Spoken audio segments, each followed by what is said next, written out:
ano, Sprite Falls. Sarap, lamig ng tubig. At tapos na po tayo doon. Ngayon, our next destination po is sa may Yambo Lake. Yung campsite doon. Doon po tayo magpapalipas ng gabi. Tapos kinabukasan, subukan po ulit natin na kahanap pa ng ano, magandang pwedeng pasyalan. Falls ulit or anything na masusulit yung lakad natin dito sa Laguna. Yun, so 21 kilometers yung layo nung pagkakampingan natin. At meron siya, sabi niya 49 minutes daw yung oras. So tara, hopefully nag-enjoy pa rin kayo sa ating adventure dito sa Laguna. At yun, let's go.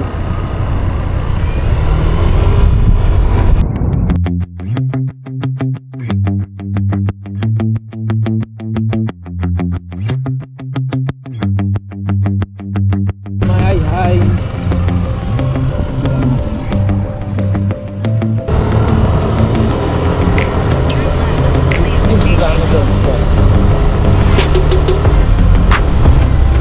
Yambo, 4 kilometers.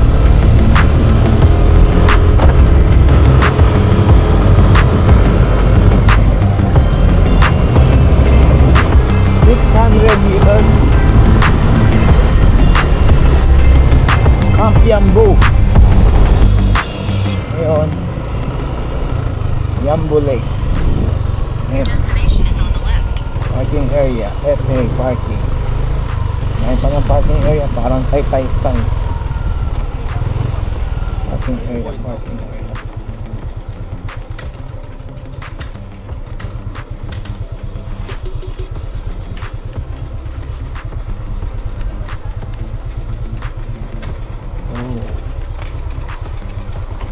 Welcome to Yambo Lake. Time check 3:25.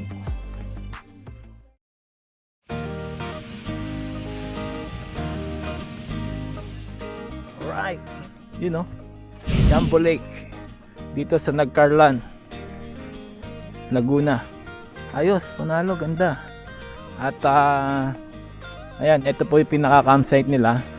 So doon tayo maglalagay ng tent sa part na yon. Tapos kung mag-day tour kayo, 20 pesos ang bayad.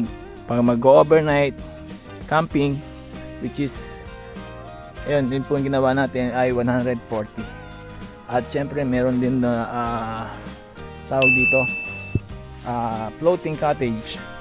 Yan, no? At saka ayan, maganda kung ano nito, nakaka-relax. At ito yung kanyang tubig, oh.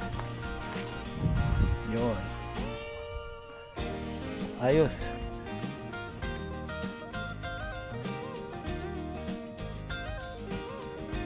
Yambo Lake.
Sweet morning, guys, you know, sa Yambo campsite dito sa Laguna, Babin. You know. Alright. So isang magandang umaga po sa atin lahat. At yun, mga maiingay kagabi. Yan, stress na natulog. Tapos ayan, ito po yung ating tent tayo nag-camp. At ito po yung pinaka main lake, which is pwedeng maligo pala dyan. At yan, merong floating cottage, yung balsa.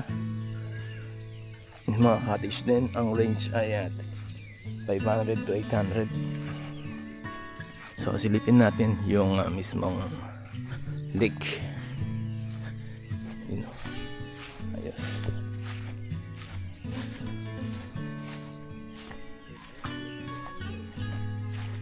Ganda.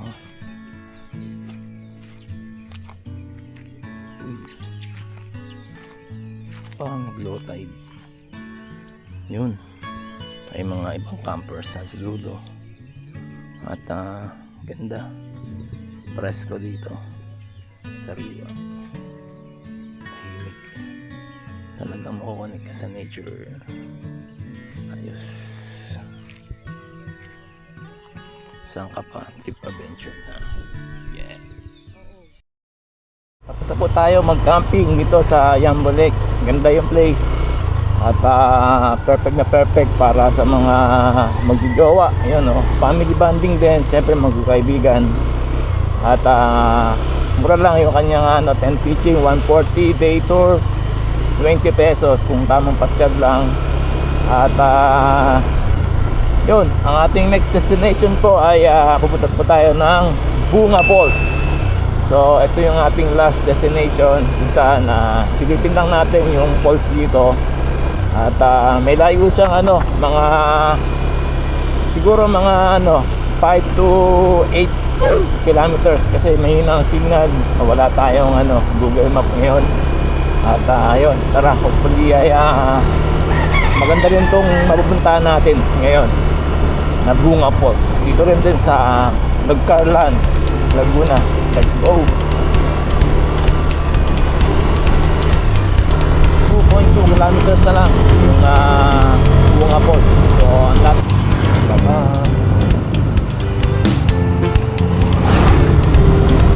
alright, ito yung kanto papasok sa Bunga Falls. Yun, Green Falls. Ayos, 1 kilometer. Yun, may kanto Bunga Falls, 500 meters. Wala pa kanto na yun, wala pa registration. Alright, wala pa tao, wala pang tao. Ayun, parking fee, bicycle 15, motorcycle 20, tricycle 25, car 35, jeep 65, truck or bus 105. May detal pa. Andun yung parking daw. Ayun, Bunga Falls. Alright guys, so ayan po, time check natin 7:25 ng umaga. Bunga Falls. Ito, mukhang tayo pa lang yung tao rito. Ito yung daan papunta rito sa loob. Maluwag yung parking area nila. So pasukin muna natin. At wala pang tao dito, although merong CCTV. Yan.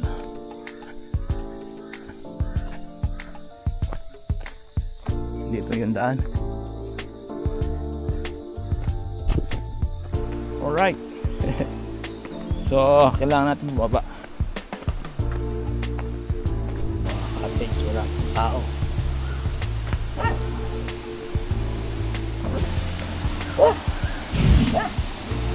Ayos. Batis na may falls. Ayun, yun yung pinaka main falls. Wind Falls.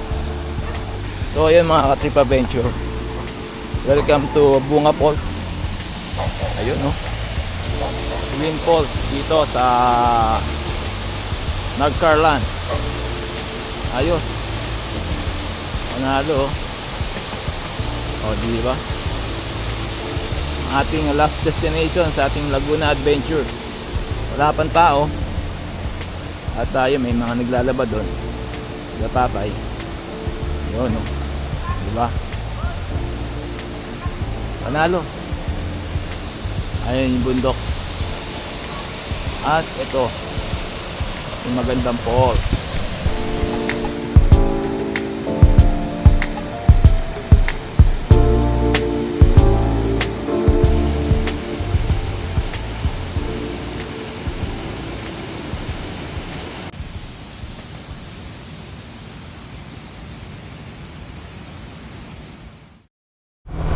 Alright, ayun po, tapos na po tayo ngayon sa ating magandang napasyalan na Bunga Falls dito sa Nagcarlan. Sulit din yung lugar na yon at hindi nga lang kalinawan yung tubig pero panalo na din dahil malapit lang siya at konti lang lakarin niya. At hopefully nagustuhan niyo po yung ating mga naging adventure dito sa ating Laguna na nature trip, hunting falls or falls hunting. At ayun, ang gaganda ng ating napuntahan. At nandyan lang po sa description below yung ating itinerary kung gusto nyong gayahin o kopyahin. At ngayon po ay tayo may papunta ng San Pablo, Laguna para sa atin ng mga personal na lakad. Alright, so subscribe, follow, and share na rin po kung umabot kayo sa part na to ng ating video. At thank you so much and God bless us all until next time. Oh yeah, ganda pala dito. Oh yeah, nice view. Ang Laguna ay parte ng Calabarzon Region sa Luzon, kung saan kilala ang probinsya na mayaman sa kasaysayan, mataas na ambag sa ekonomiya at sa likas sa kagandahan ng kanilang mga pasyalan, especially pagdating sa mga nagagandaang waterfalls. Kaya naman hindi natin talagang pwedeng palampasin na mapasyalan ang ilang pinagmamalaki na atraksyon sa probinsya. Sa adventure natin na ito, tayo po ay nakarating sa isa sa pinakamalinaw at may malamig na tubig na nagmumula sa bundok Banaaw. At ito ay matatagpuan sa bayan ng Mahihai, Laguna, ang Taytay Falls.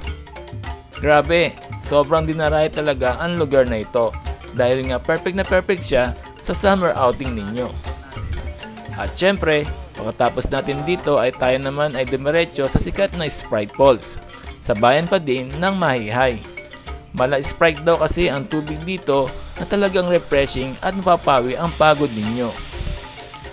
Dahil nga may kalayuan ng Laguna, kaya pinili ko naman na magpalipas ng gabi at magcamping sa bayan ng Nagcarlan. At dito nga tayo po ay nakarating sa Yambo Lake. O diba, sobrang astig din ang campsite na ito at talagang mapipil mo ang kagandahan ng kalikasan. Yan din po ang ginawa natin. Lastly, after natin mag-camping ay dumiretso din tayo para masilip ang sikat na Bunga Falls sa bayan pa din ng Nagcarlan. Astig diba, sa 2 days and 1 night natin na nature trip ay talagang madami ka nang pwedeng mapasyalan na budget friendly na attraction dito sa Laguna. Forest. Diba? Rainforest.